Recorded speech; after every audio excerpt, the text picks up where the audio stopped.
Usted está sintonizando Contingencia, un programa al servicio de la comunidad y de la gente.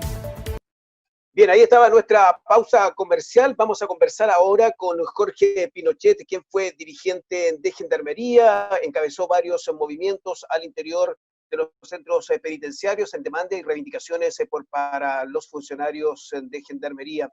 Y hoy se desempeña como consultor político y asesor. Jorge, ¿cómo estás? Bienvenido a nuestro programa Contingencia de Sexta Visión. Hola Lenny, muy buenas tardes. Muchas gracias por este espacio de conversación. Bueno, primero queríamos conversar contigo por tu experiencia que has tenido en los recintos penitenciarios, esas movilizaciones que se desarrollaron en defensa de los funcionarios. Y esto porque el día lunes se desarrolló un punto de prensa aquí en la cárcel de Rancagua, luego del traslado de 99 internos de Santiago que llegaron a Rancagua, de los cuales 78 estaban contagiados por coronavirus. Y los funcionarios obviamente salieron en defensa y dijeron de que esto fue una medida de la Subsecretaría de Justicia y que ellos se sienten desprotegidos porque también sienten temor al interior de las cárceles. ¿Es tan así esta situación, Jorge? Bueno, sí, yo creo que hay que diferenciar estas temáticas en dos grandes áreas. Un tema puntual de lo que está pasando hoy día con la pandemia y un tema más bien de fondo.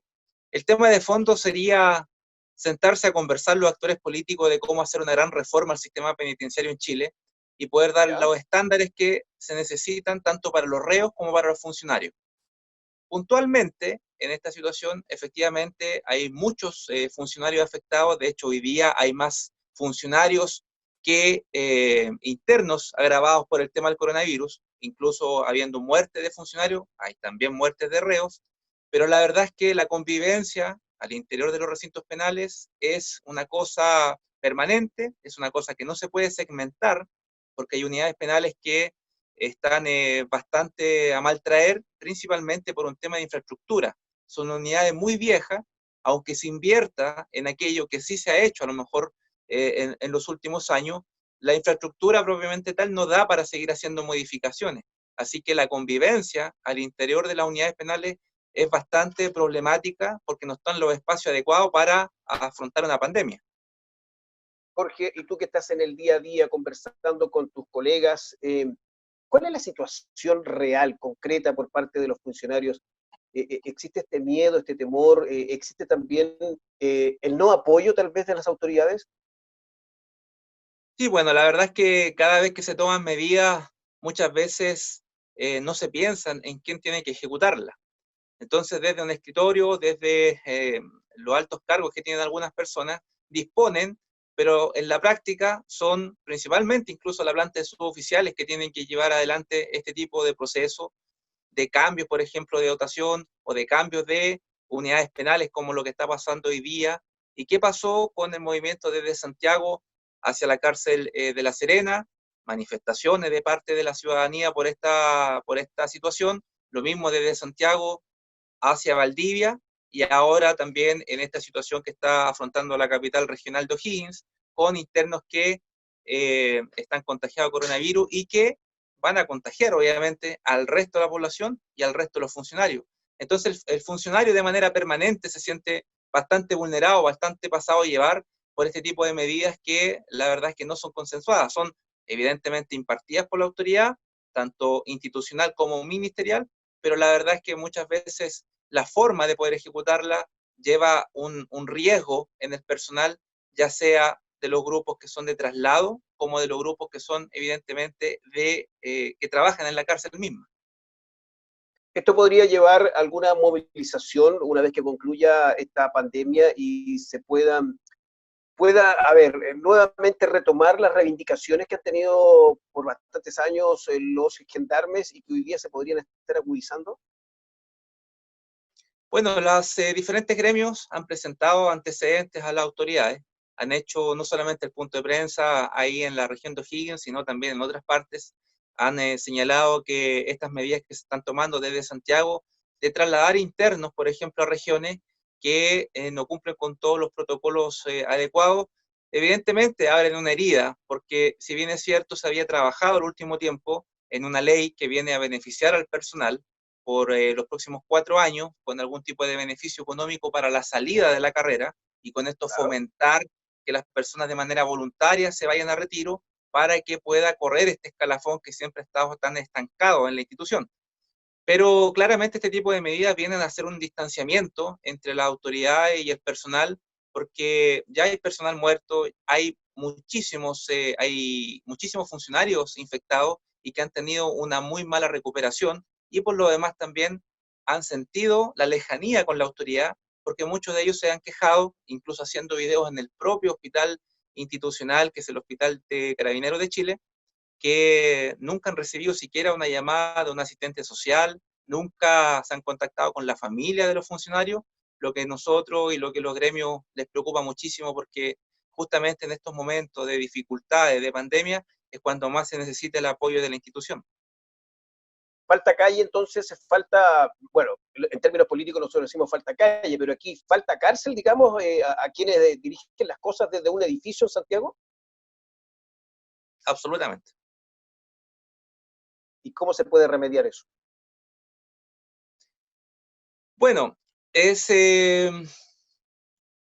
una situación bastante compleja. Yo siento que desde la lejanía de la realidad se ven las cosas de una manera bastante distante, bastante diferente a cómo es palparlo en el día a día. Entonces, muchas de las medidas se toman de una mirada política, de una mirada de seguridad, y que no está mal, digamos, que se vea desde ese punto de vista, pero hay que poner otros factores sobre la mesa. El factor realidad, el factor que aquí son personas custodiando personas. O sea, 20.000 funcionarios de gendarmería que componen la institución, 100.000 internos, de los cuales más de 43.000 personas están privadas de libertad. Y resulta que a este tema hay que poner un componente humano, no solamente en la instrucción que se da al personal, sino también para los reos.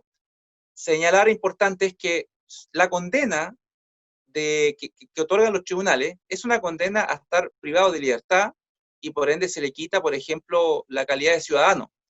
Pero eso no quita que el Estado se haga cargo a través de un agente del Estado, como es la institución carcelaria, del bienestar de esa persona dentro de lo que se le puede otorgar. Y dentro de eso está la integridad física, la salud y otras cosas como, por ejemplo, el estudio y qué sé yo, que son cosas que sí se le puede dar a los reos. Pero resulta que estas políticas, y por eso yo decía al comienzo, tiene dos miradas: una mirada sencilla de la situación puntual y una mirada de fondo. Si se quiere trabajar a larga data y se quiere ver un tema importante como son el tema de las cárceles, hay que sentarse a conversar.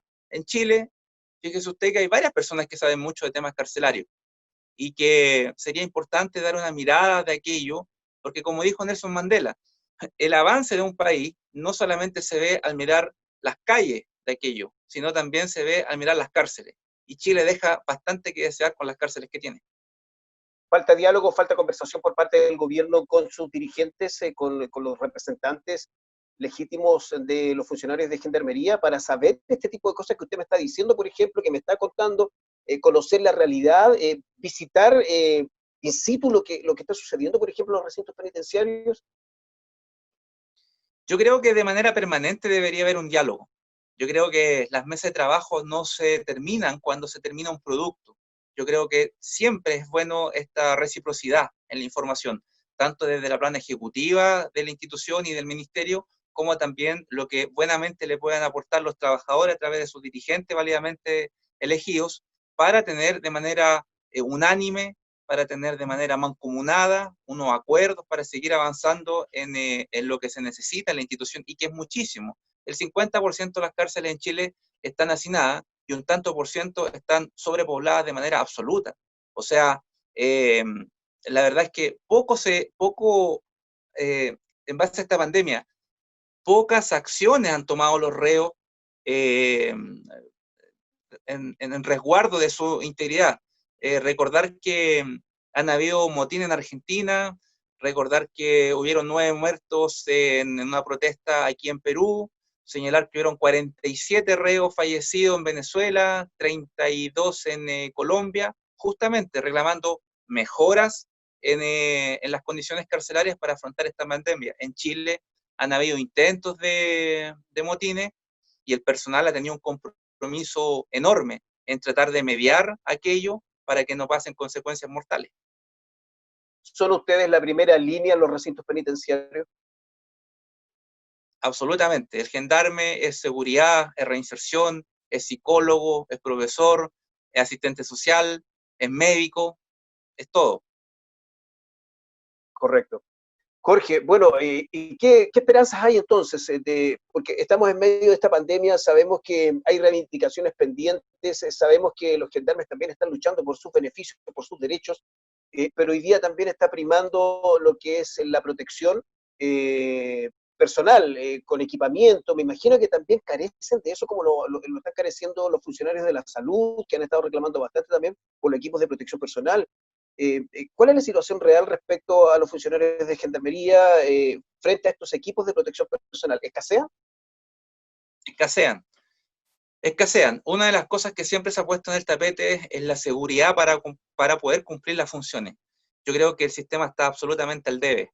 O sea, el Estado de Chile, no solamente este gobierno, sino el Estado en general, está absolutamente al debe con respecto al tema de las cárceles. Probablemente, o sea, no probablemente, el sistema carcelario comienza con la expenitenciaría, que comienza su construcción en 1843.